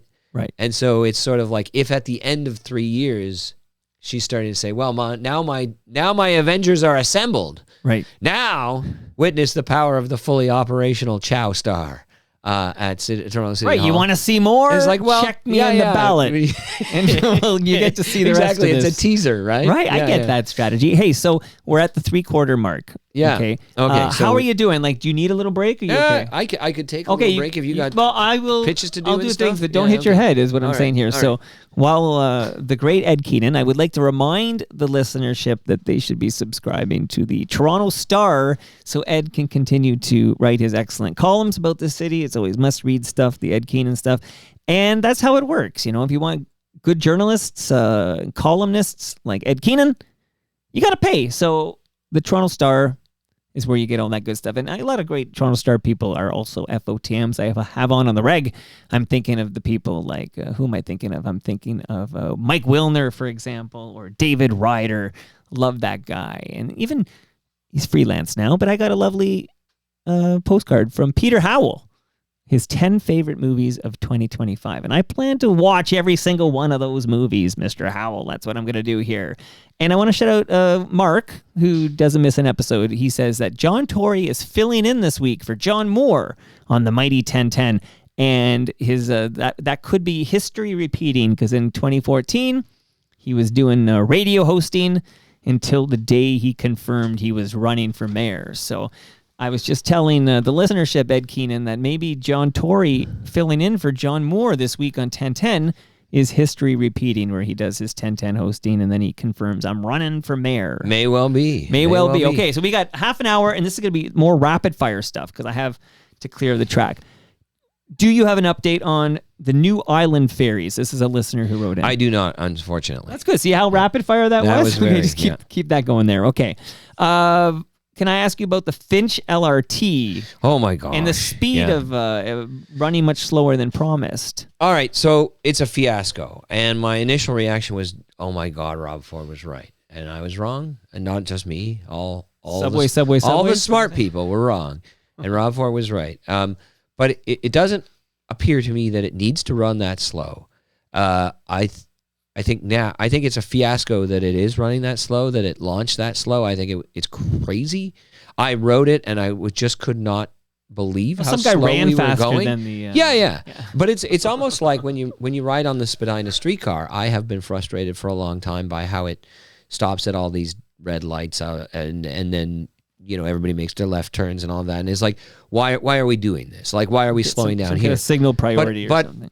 On the Finch West LRT, just to give you an example, it's like we're cruising slow enough that there is a bus passing us, right? But not only that, and that bus is in traffic, and we're in a dedicated lane with nobody in front of us. So we're going this slow on purpose, right? There's nothing in front of us.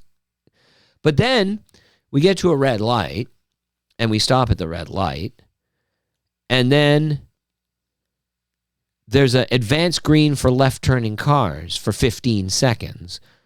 And there's only 2 cars there, so there's not even actually any cars turning, but we're just sitting there waiting for the advanced green.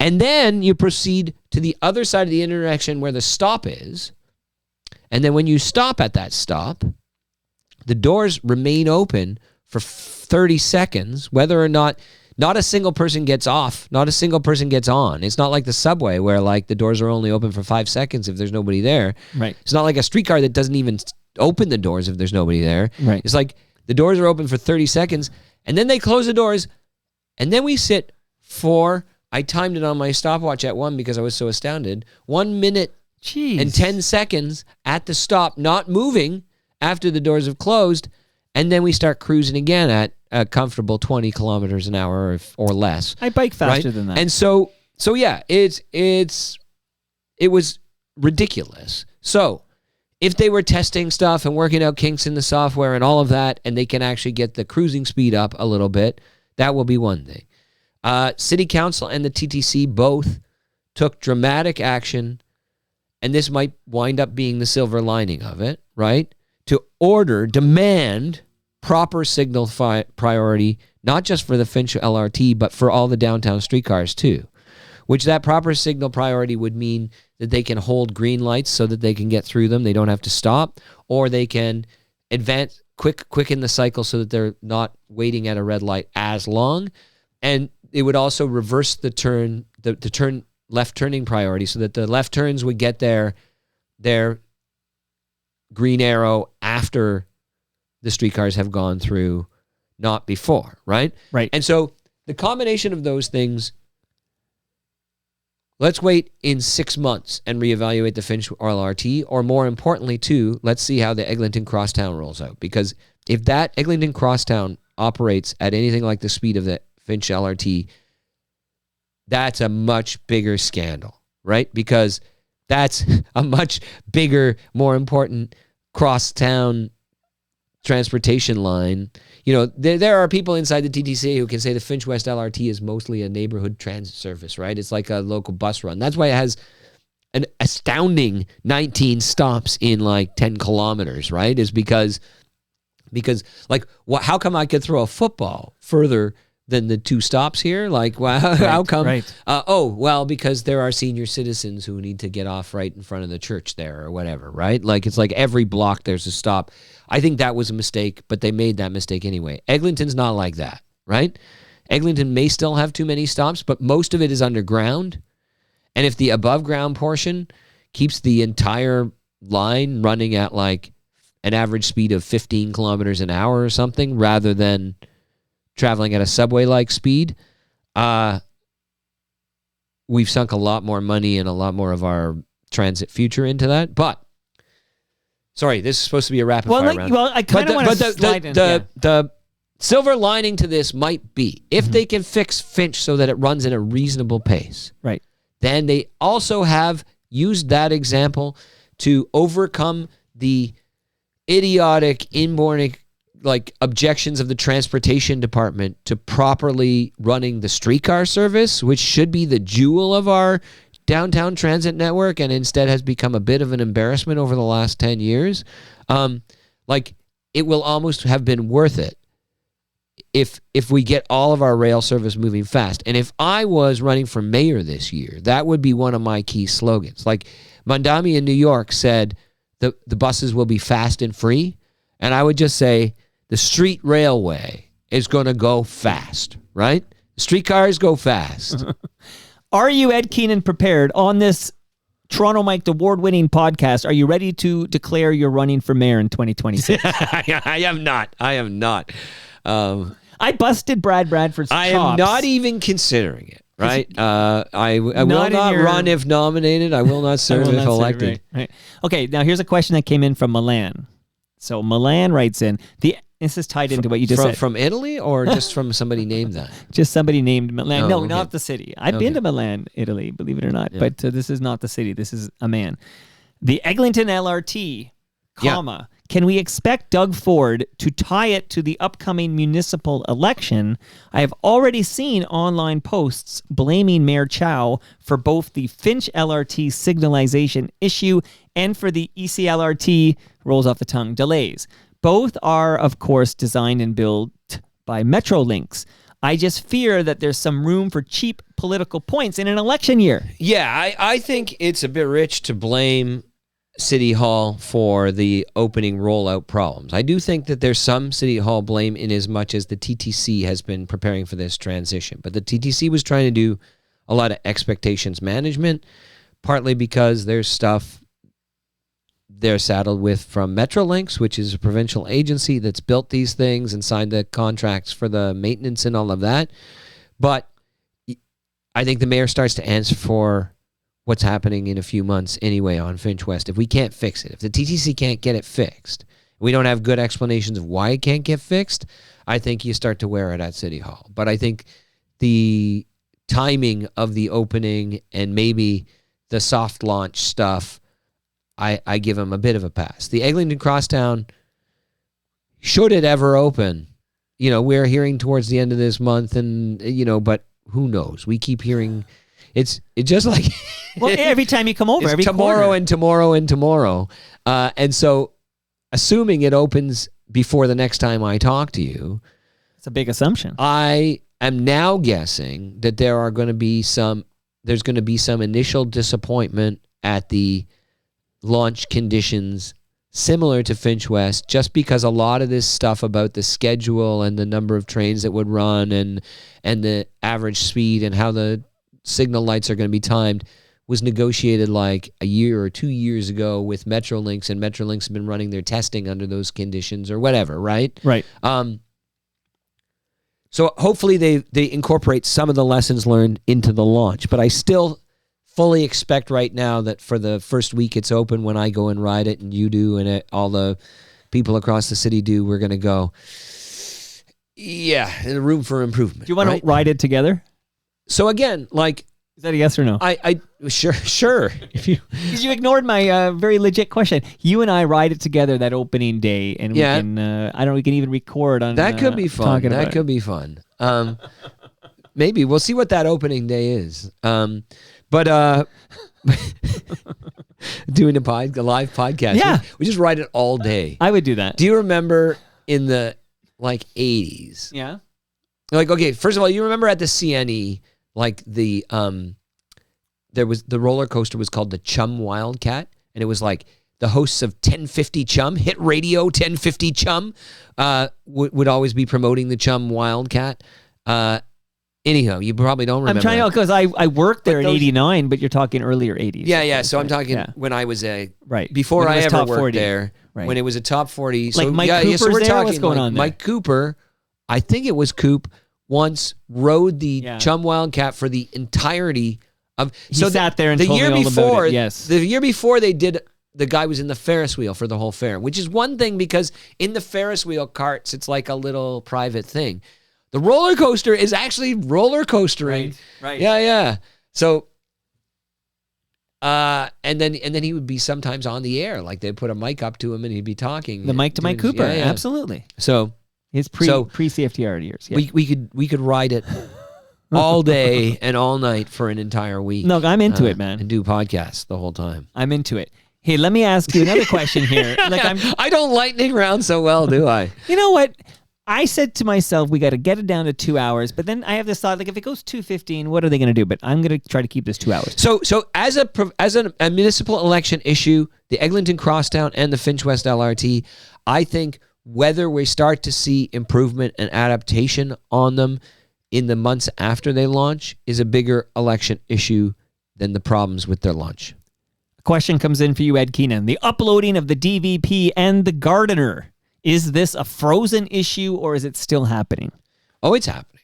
It's happening. But I think it's happening in phases and all of that. And there's like, my understanding, at least the last I checked into it, was like nobody at City Hall seemed to think there was any reason to worry that it wasn't going to happen. But some of the questions about like, well, why hasn't it actually like... Well, is there any talk of the timeline or when it's official? I think it's like ongoing. Like it's like there's okay, because just the Milan says like the money has already arrived to Toronto. Like the province is already paying for this stuff and all of that, right? Like it's off the city's capital books. It's like the official paperwork or whatever for is a bit more complicated, I think. But it seems to me like it's all underway, is what I've been told recently. And Milan might have. Well, Milan says the council and the mayor held their part of the bargain. This is Milan talking. Yeah. Staying quiet about the Science Centre in Ontario Place. Can we trust Doug Ford to follow through on his end?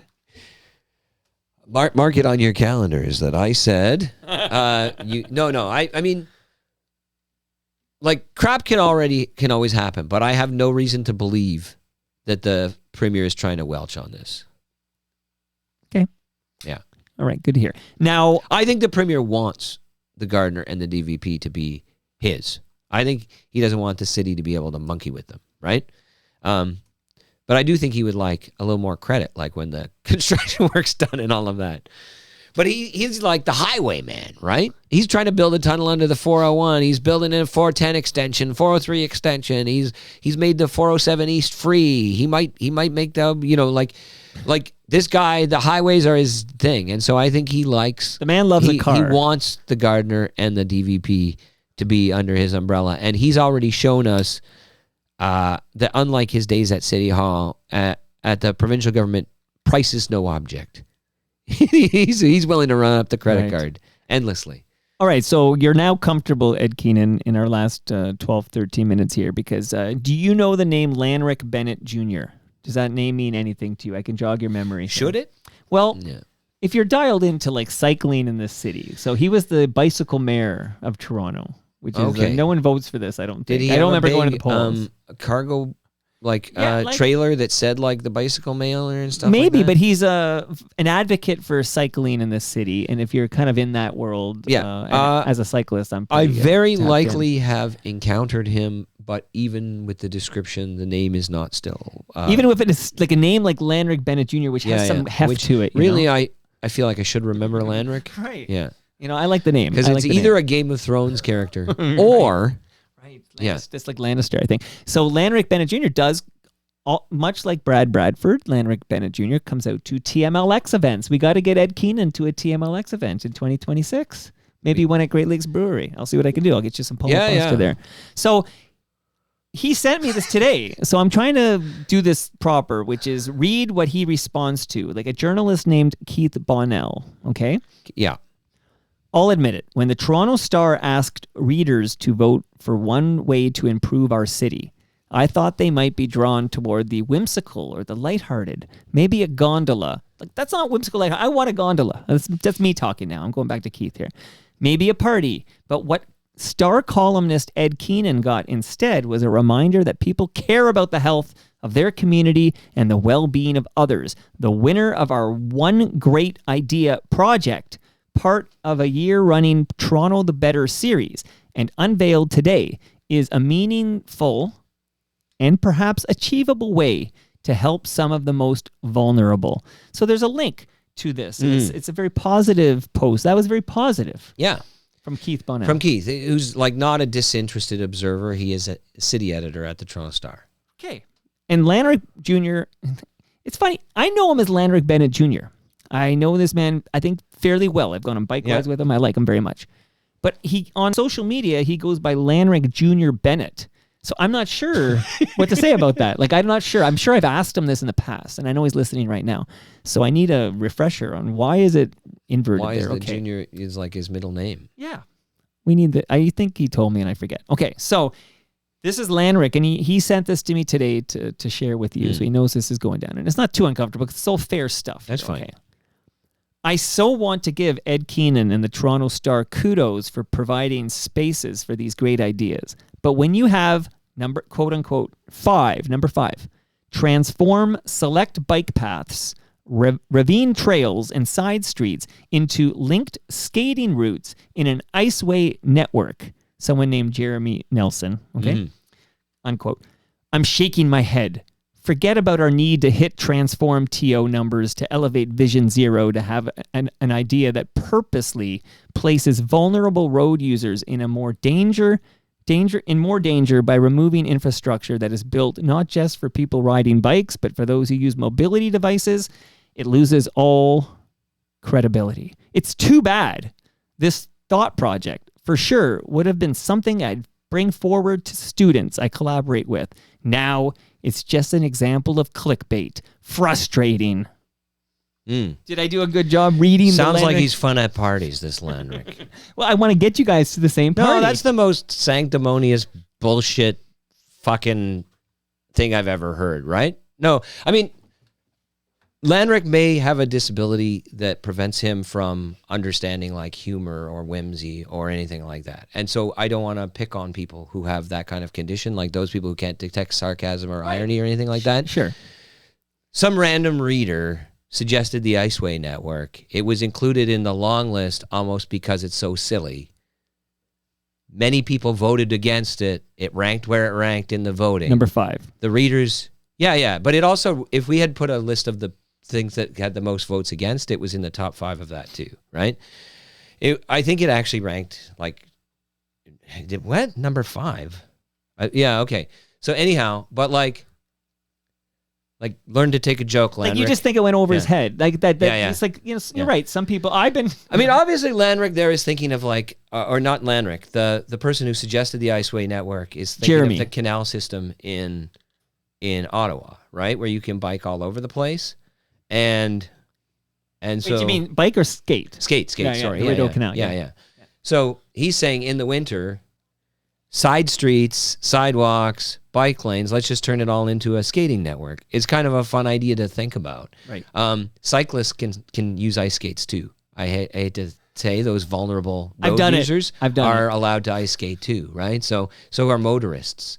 Maybe we take all these cars off the road to hit our transform TO, but it's an unfeasible idea on the surface because installing the refrigeration equipment under the road like we have under our ice pads is a non-starter. So everybody knew it was a non-starter from the start. So the tongue was in the cheek. included in the long list, like a lot